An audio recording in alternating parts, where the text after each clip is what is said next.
Eh, saya masukkan seperti ini. Kalau Anda ingat definisi dari eh, pusat massa, radius pusat massa,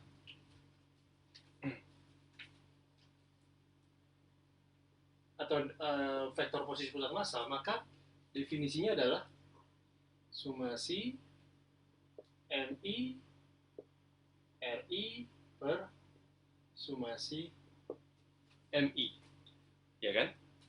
Atau ini adalah massa total. Nah, sekarang kalau tadi Anda lihat diagramnya yang kebetulan sudah saya hapus, uh, pemilihan fixed frame ini kan uh, pemilihan pemilihan frame atau titik acuan ini kan bebas. Kita punya kebebasan untuk menentukan titik acuan, ya. Termasuk jika kita ambil O-nya berhimpit dengan CM, ya. Jadi ketika untuk memudahkan analisis, bisa saja kita mengambil titik pusatnya itu berada di dalam sistem benda tegar itu, bukan berada di luar sistem benda tegar, ya. Sama seperti misalnya ketika saya meninjau bola pejal, ya, bola pejal, saya bisa meninjau bola pejal ini di luar titik pusatnya di luar dari bola pejal itu, atau juga saya bisa ambil titik pusat untuk melakukan pengukuran itu berhimpit dengan titik pusat bola pejal. Jadi nggak ada masalah. Nah, demikian pula seperti ini. Saya kan bisa menyederhanakan analisis saya jika kita mengambil atau menaruh titik pusat O itu berada pada titik pusat pusat massa.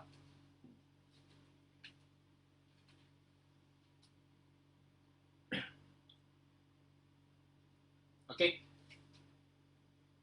maka dengan kata lain, kalau Anda ambil seperti itu, maka di sini Anda lihat bahwa ini tiada lain daripada ini, ya.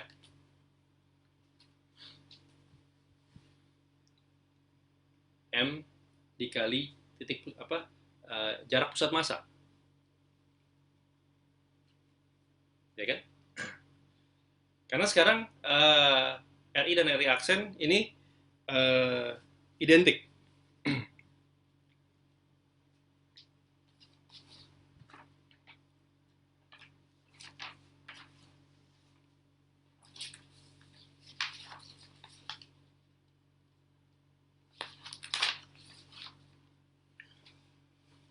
Oke, tapi kalau saya mengambil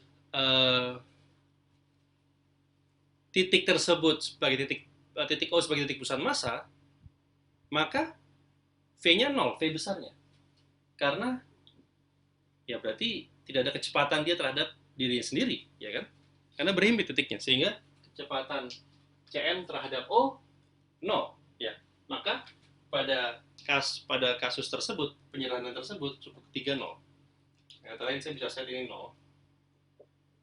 Sehingga Anda lihat saya punya dua suku saja. Suku pertama dan suku kedua. Oke, sebelum kita membahas lebih detail suku kedua, Anda bisa melakukan analisis dimensi untuk melihat suku kedua ini apa sih? Ya. Suku kedua ini kan adalah massa, ada dimensi massa, ada omega cross R. Omega cross R, atau secara analisis dimensi ini omega dikalikan R. Kecepatan sudut dikalikan posisi. Ini kan adalah kecepatan tangensial, ya, kecepatan linear. Dikuadratkan. Jadi dimensi ini sebenarnya juga dimensi energi kinetik juga, dimensi energi. Tapi karena di sini ada omega, maka kalau tadi ini adalah kecepatan translasi. Jadi sekarang ketika titik O berhimpit dengan CM, saya memandang sistem ini dia bertranslasi dengan energi kinetik M, dan dia juga punya energi kinetik satu lagi. Energi kinetik ini adalah karena dia berkaitan dengan omega, maka ini adalah energi kinetik rotasinya dia akibat adanya kecepatan sudut. Maka dengan kata lain, saya bisa mendekomposisi energi kinetik total dari sistem benda tegar sebagai energi kinetik translasi, saya namakan trans, plus energi kinetik rotasi, saya namakan rot. Oke, di mana translasinya itu hanyalah setengah M besar V besar kuadrat, dan energi kinetik rotasinya adalah setengah ini masih dalam sumasi MI dikalikan omega cross RI aksen kuadrat. Oke. Ya, jadi ini energi kinetik rotasinya. Ini energi kinetik translasinya. jadi demikian, kita bisa mendekomposisi energi dari benda tegak menjadi dua, kinetik rotasi dan energi kinetik translasi. Ini juga sebenarnya sudah Anda ketahui ya di fisika dasar, ya kan? Kalau saya punya suatu misalnya bola pejal, dia menggelinding, artinya proses menggelinding, fenomena menggelinding, rolling without slipping, itu kan bisa kita dekomposisi menjadi dua gerakan. Pertama, gerakan translasi, dia berpindah tempat, dan juga gerakan rotasi, ya, dia bergulir, berputar. Nah, menggelinding itu kan sebenarnya kombinasi dari rotasi dan translasi. Nanti kita tinjau sekarang secara umum, energi kinetik benda tegar memang bisa kita dekomposisi menjadi dua, seperti itu. Nah, saya akan membahas mengenai rotasi dulu. Translasinya sudah kita bahas, bahkan dalam objek yang bukan benda tegar pun kita sudah tahu bagaimana energi kinetik translasi. Sekarang kita coba tinjau energi kinetik rotasi. Setengah dikalikan sumasi MI dikali omega cross RI aksen. Nah, RI aksen ini karena kita sudah lihat bahwa dia tadi identik dengan RI, ya berarti tidak perlu saya bedakan lagi ya. Atau bisa juga saya ambil RI sama dengan RI aksen, nggak ada masalah. Oke, nah tinjau operasi ini omega ini cross product lalu saya kuadratkan. Bagaimana saya bisa menyederhanakan bentuk tersebut? Kalau Anda ingat, saya punya vektor sembarang, saya namakan A, saya crosskan dengan B, lalu saya kuadratkan. Dengan analisis vektor saya bisa menyederhanakan ini kan.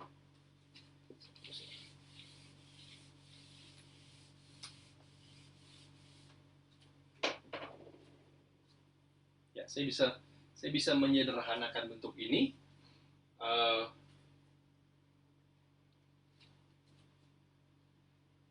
Ini kan berarti saya bisa tulis A cross B dot A cross B, ya kan?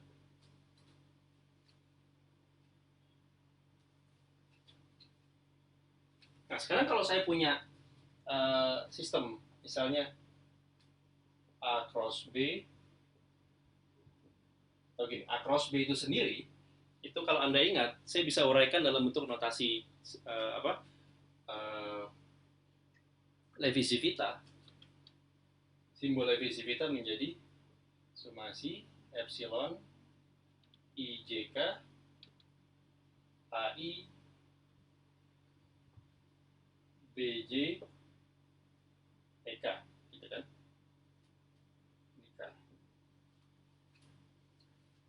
Ya kan?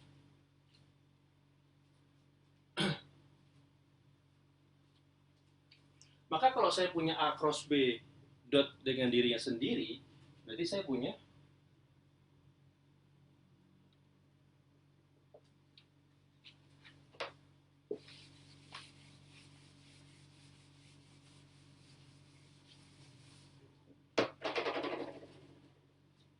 ini didotkan dengan dia agar tidak memusingkan, saya ganti notasinya.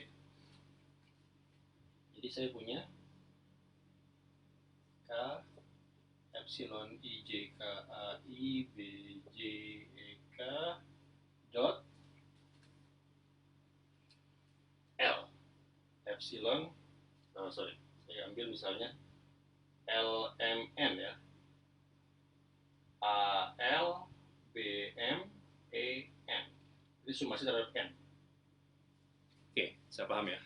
Anda bisa merujuk kembali ke pembahasan saya mengenai vektor kalkulus di awal kuliah. Ini dot produk antara dua basis vektor EK dan EN, maka kita dapatkan apa? Menjadi uh, delta Kronecker. Sehingga sumasi tinggal satu ya. Jadi saya ambil sumasi terhadap ini menjadi, oke, saya tulis dulu seperti ini: sumasi K, sumasi N, epsilon I J K, epsilon L M N, A I B J, A L B M. Nah ini dot produknya menjadikan delta Kronecker, delta KN, ya kan? Sorry, di sini ada kesalahan. Kesalahannya adalah ya ini sumasi terhadap I, J, dan K ya.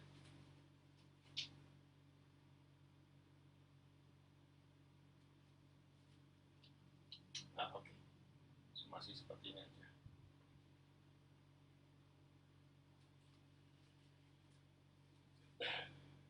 Ini I, J, K, I, J, K, L, M, N. Berarti ada I, J, K, L, M, N. Oke. Nah, delta Kronecker akan memaksa semua yang K menjadi N atau sebaliknya, ya, atau kalau enggak akan 0.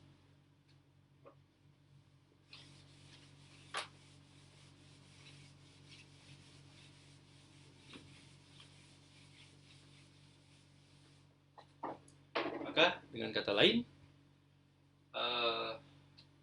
sumasi akan saya tidak tulis dulu biar tidak memusingkan.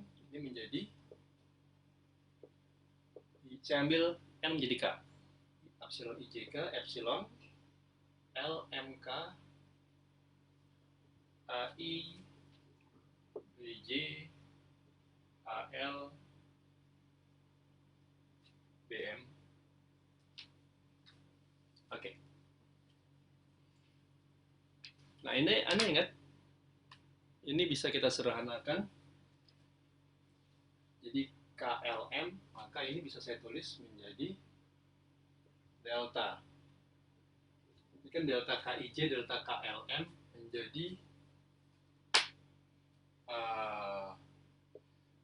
IL JM dikurang IM JL. AI BJ AL BM. Ini hasilnya menjadi AI BJ AI BJ dikurang AI BJ AJ BI. Ya, bisa diikuti ya. Nah ini ada sumasinya. Saya kembalikan lagi sumasi terhadap I dan J ya.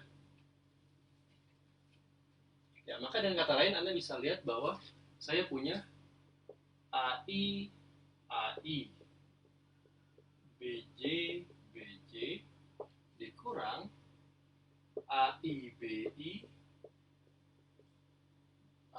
AJ BJ.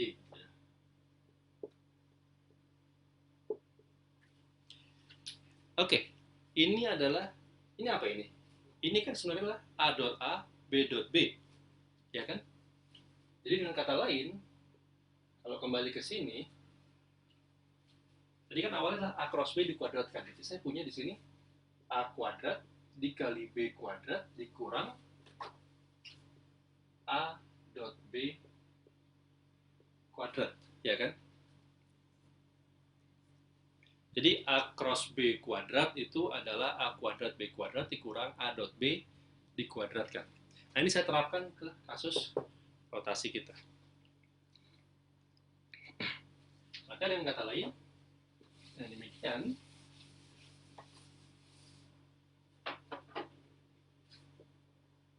T rotasi ini adalah setengah sumasi MI dikali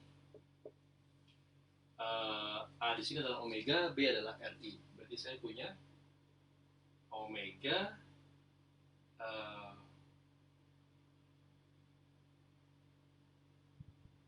kuadrat RI kuadrat, aksennya saya hilangkan, dikurang omega dot RI kuadrat. Oke. Ya, ini ekspresinya ya.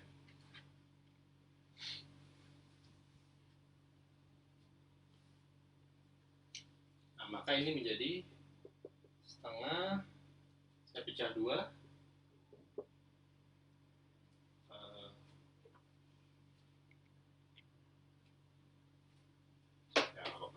MI omega kuadrat RI kuadrat dikurang setengah summasi MI omega dot R. Oke, ini perlu diingat bahwa I di sini bukan indeks koordinat ya.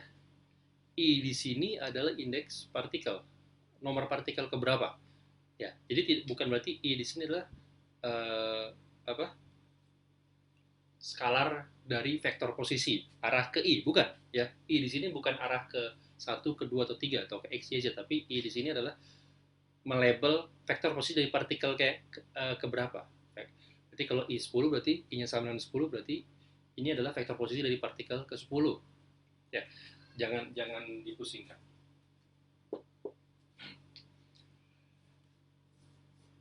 Oke. Nah,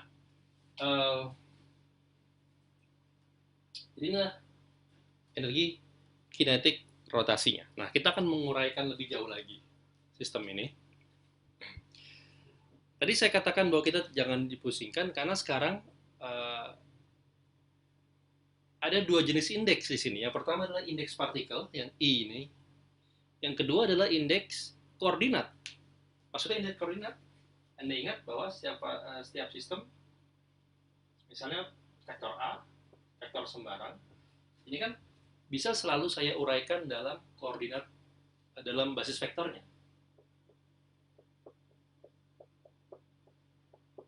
Seperti ini ya. Nah, I di sini adalah indeks koordinat kan. Ini adalah 1, 2, 3. Atau AX gitu ya. Plus AY plus AZ. Beda dengan indeks I di sini adalah partikel yang mana. Nah, saya akan menggunakan kedua jenis indeks ini, jadi Anda harap bisa membedakan, tidak dipusingkan. Di mana penggunaannya adalah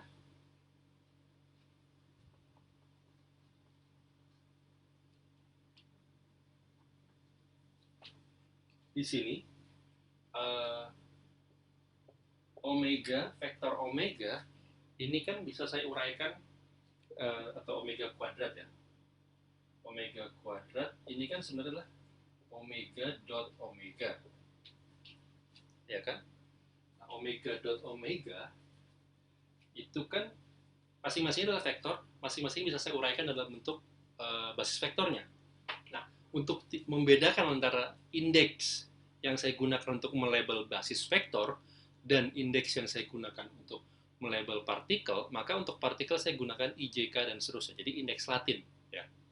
IJK, LMN, OPQ, RSTU dan seterusnya.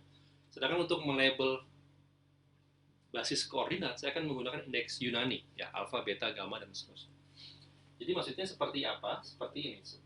Omega itu dapat saya uraikan ke dalam omega alfa, E alfa. Seperti ini ya. Dot.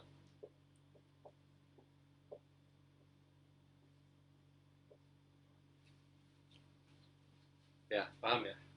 Nah, E alfa dot E alfa kita sudah tahu. Oh, sorry, ini jangan alfa-nya sama biar nggak rancu. Ini beta misalnya. Tapi E alfa dot E beta kita sudah tahu adalah delta alfa beta. Delta alfa beta akan mengkolapskan alfa menjadi beta atau sebaliknya. Maka dengan kata lain, maka ini secara notasi indeks dapat saya tulis sebagai omega alfa. Ya, paham ya? Oke.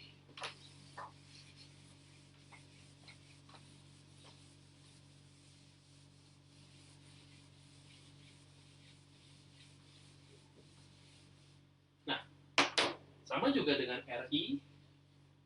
Nah, ini agak rumit karena sekarang saya punya indeks. RI kuadrat itu kan sebenarnya RI dot RI ya. RI dot RI. Masing-masing ini bisa saya tulis sebagai sumasi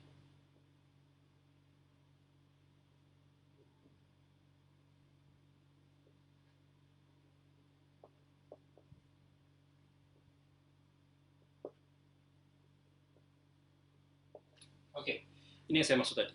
Anda bisa membedakan kan?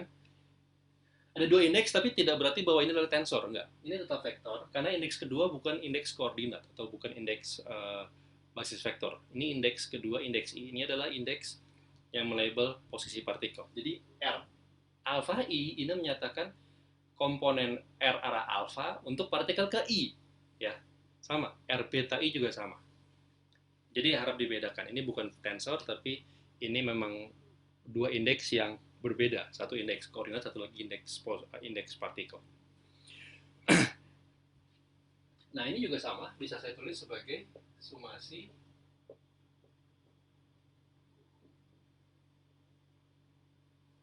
seperti itu ya.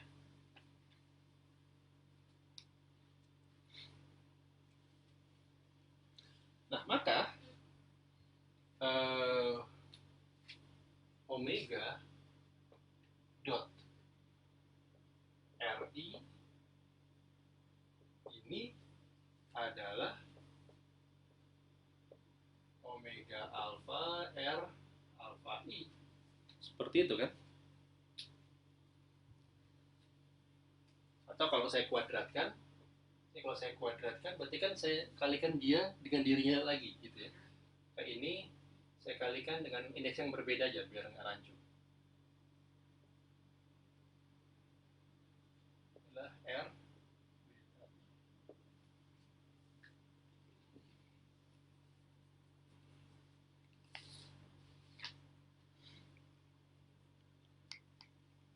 Oke, ini maksudnya ya. Saya pisahkan seperti ini. Jadi, kalau saya kembali ke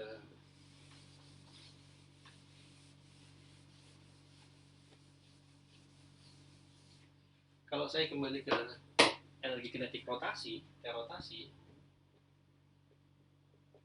maka saya akan punya suku pertama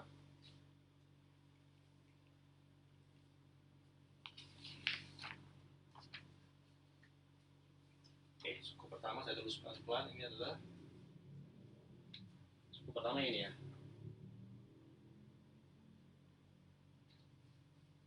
Omega kuadrat ini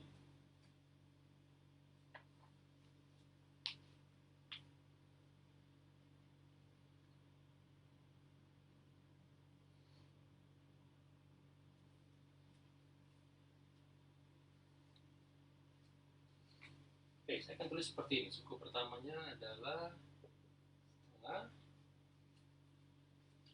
ada sumasi terhadap I ya, sumasi terhadap partikel kesekian. Nah, ada omega kuadrat, ada RI kuadrat. Omega kuadrat berarti ada sumasi terhadap alfa, ya kan?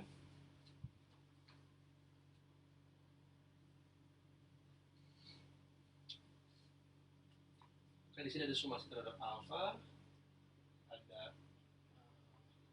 Demikian pula ada RI kuadrat, berarti ada sumasi terhadap I, saya namakan sumasi terhadap beta. Sumasi terhadap R. Jadi ada tiga sumasi ya. Sumasi terhadap partikel I, sumasi terhadap basis vektor pertama alfa dan terhadap kedua beta. Apa saja di sini?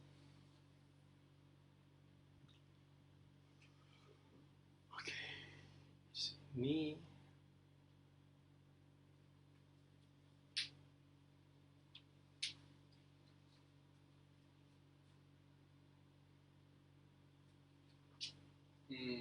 oke, di sini saya punya MI, atau ini suku pertama dulu deh biar rancu. Ini suku pertamanya dulu.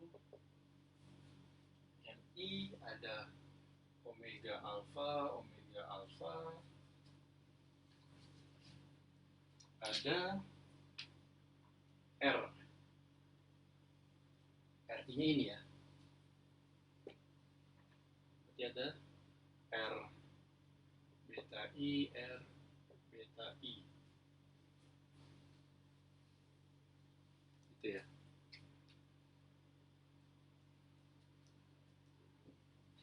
Nah, oke, ini yang pertama, suku pertama. Suku kedua adalah ini.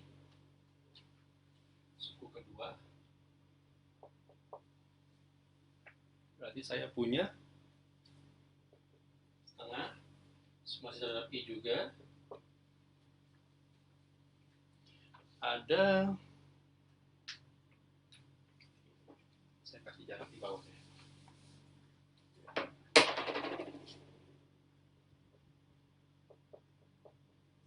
Setengah sumasi terhadap I.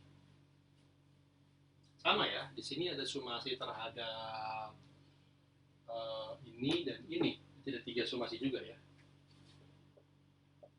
Apa? Beta. Tinggal kita tulis saja. Ini adalah MI. Ini.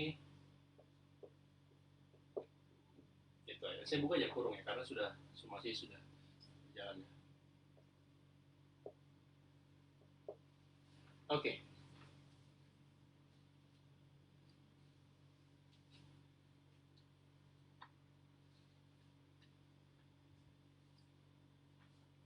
Jadi teori rotasi adalah penjumlahan dari poin 1 dan poin 2, ya kan? Nah, kenapa saya pisah?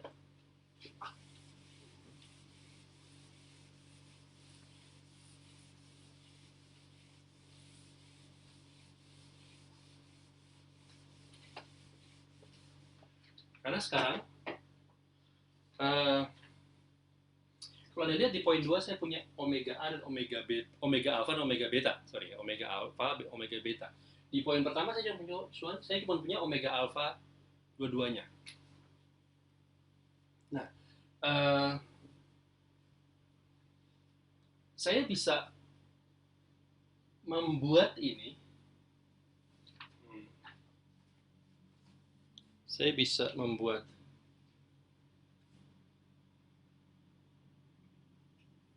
omega alpha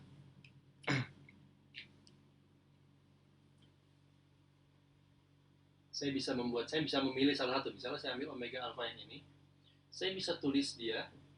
Kalau Anda lihat omega alpha ini bisa saya tulis sebagai sumasi apa gamma ya, omega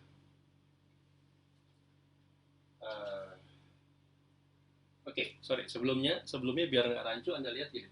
Ini kan tadi ada sumasi beta di sini, di poin 1 beta ini kan menjalankan R ya, R beta I, R beta I. Nah, Anda ingat karena ini indeks sumasi, maka saya ganti dengan indeks apapun nggak ada masalah kan? Tidak harus beta, ya kan? Selama sama, jadi nggak ada masalah. Maksudnya apa? Maksudnya kalau saya ganti ini dengan gamma, harusnya nggak ada masalah. Oke? Paham ya? Sama-sama merepresentasikan sumasi. Cuman saya ganti notasinya aja. Dan saya mengganti secara konsisten. Oke. Nah, jadi sekarang kembali ke sini, saya namakan bukan gamma, karena gamma sudah digunakan, saya namakan beta. Omega, beta, dikali apa biar sama dengan alpha? Dikalikan dengan delta alpha beta. Jadi artinya apa? Artinya omega alpha itu bisa dinyatakan sebagai sumasi beta dari omega beta, tapi mengalihkan delta alpha beta. Kenapa sama? Karena delta alpha beta by definition akan membuat alpha harus sama dengan beta. Jadi seluruh sumasi ini kolaps kecuali satu suku. Suku di mana alpha sama dengan beta, dan itu adalah omega alpha. Berarti sama. Ya, ekivalen. Nah, kenapa saya harus susah-susah seperti ini? Untuk menyederhanakan ekspresi. Jadi ekspresinya sekarang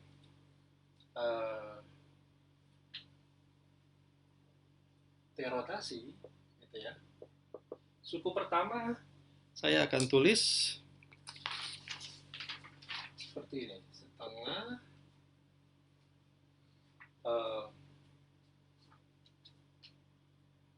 oke, berarti sekarang suku pertama ada 4 sumasi ya. Ada 4 sumasi. Saya tulis seperti ini ya. tulis dulu I, alfa, beta, gamma. MI, omega alfa, omega beta, omega beta. Di sini ada delta alfa beta dikalikan R gamma I, R gamma I. Ini suku pertama. Dikurang suku kedua. Suku kedua adalah sumasi setengah, sumasi I, sumasi alfa, sumasi beta, MI, omega alfa, omega beta, R alfa I, R beta I. Nah, Anda bisa melihat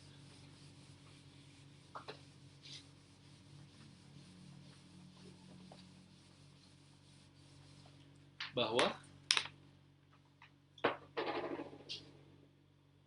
bentuk ini bisa ditulis sebagai, saya bisa gabungkan ini setengahnya, saya keluarkan sumasi alfa dan beta bisa saya keluarkan juga, alfa beta, maka omega alfa dan omega beta bisa saya keluarkan. Jadi itu alasannya kenapa saya mengganti omega alfa di sini menjadi sumasi omega beta delta alfa beta, agar bisa disamakan dengan yang poin kedua. Nah, omega alfa omega beta bisa saya keluarkan. Lalu di dalam di sini adalah sumasi MI. MI ini akan dari suku pertama saya punya ada delta alfa beta R gamma I, berarti kan ini R gamma I kuadrat, saya tulis seperti itu ya. Dikurang suku kedua adalah R alfa I, R beta I. Ya, jadi ini saya kurung seperti ini untuk mempertegas. Dan ini adalah rotasinya.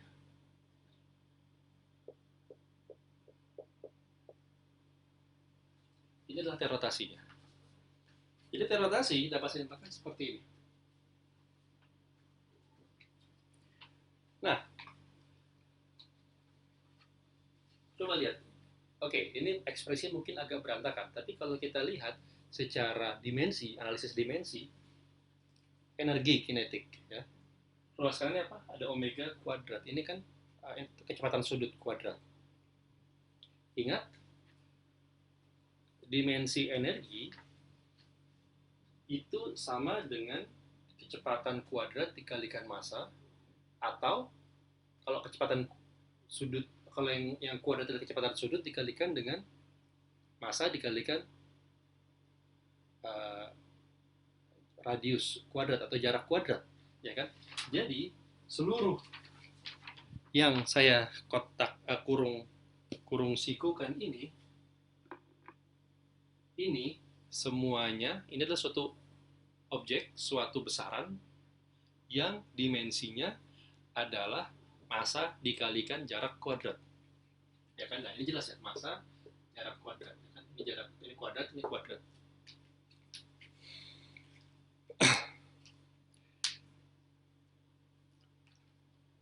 Anda tahu apa besaran yang punya dimensi seperti itu di fisika dasar? Ya, itu adalah momen inersia. Jadi tidak salah kalau saya definisikan ini sebagai apa yang orang namakan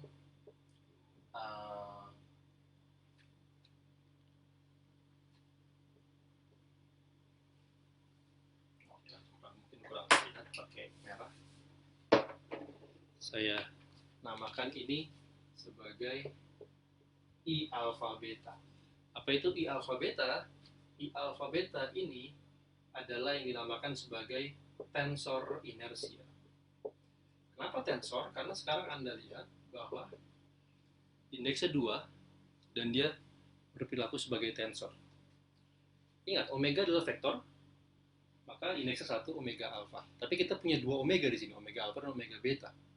Maka kalau saya punya perkalian 2 buah vektor, perkalian direct 2 buah vektor seperti ini, untuk bisa mendapatkan skalar di ruas kirinya, saya harus kalikan dia dengan suatu besaran yang rank-nya 2 atau indeksnya 2. Besaran itu adalah besaran tensor ring 2. Dan besaran tensor ring 2 ini dimensinya sama seperti momen inersia. Maka tepat kalau kita namakan tensor inersia. Kata lain, maka T rotasi dapat saya tulis sebagai setengah summasi alfa dan beta saya gabung, I alfa beta omega alfa omega beta. Ini adalah ekspresi dari energi kinetik rotasi dari benda tegar. Apa bedanya antara tensor inersia dengan momen inersia? Kalau Anda pelajari di fisika dasar, momen inersia itu skalar. Jadi momen inersia adalah bentuk khusus dari tensor inersia. Kita akan lihat nanti ketika tensor inersia memenuhi kondisi-kondisi tertentu, maka dia terreduksi menjadi skalar dan besaran itu yang kita namakan sebagai momen inersia. Dengan kata lain, ini adalah bentuk diperumum dari momen inersia. Jadi secara umum kita punya tensor inersia dan kita kontraksikan dengan dua kecepatan sudut, dua vektor, maka saya dapatkan energi kinetik rotasi.